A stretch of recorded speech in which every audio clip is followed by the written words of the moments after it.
Left-wing gender insanity being pushed on our children is an act of child abuse. Very simple. Here's my plan to stop the chemical, physical, and emotional mutilation of our youth. On day one, I will revoke Joe Biden's cruel policies on so-called gender-affirming care. Ridiculous. A process that includes giving kids puberty blockers, mutating their physical appearance, and ultimately performing surgery on minor children. Can you believe this? I will sign a new executive order instructing every federal agency to cease all programs that promote the concept of sex and gender transition at any age. I will then ask Congress to permanently stop federal taxpayer dollars from being used to promote or pay for these procedures and pass a law prohibiting child sexual mutilation in all 50 states. It'll go very quickly.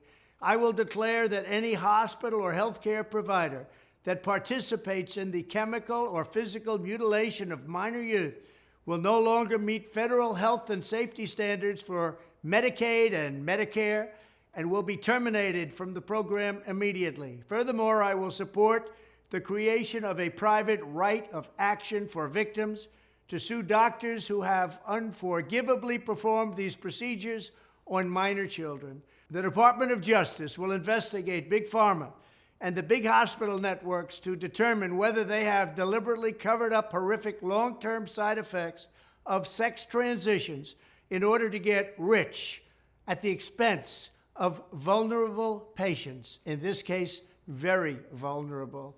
We will also investigate whether Big Pharma or others have illegally marketed hormones and puberty blockers which are in no way licensed or approved for this use.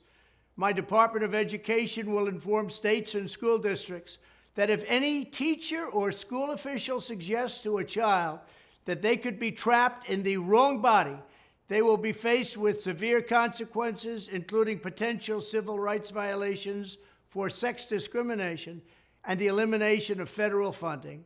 As part of our new credentialing body for teachers, we will promote positive education about the nuclear family, the roles of mothers and fathers, and celebrating rather than erasing the things that make men and women different and unique.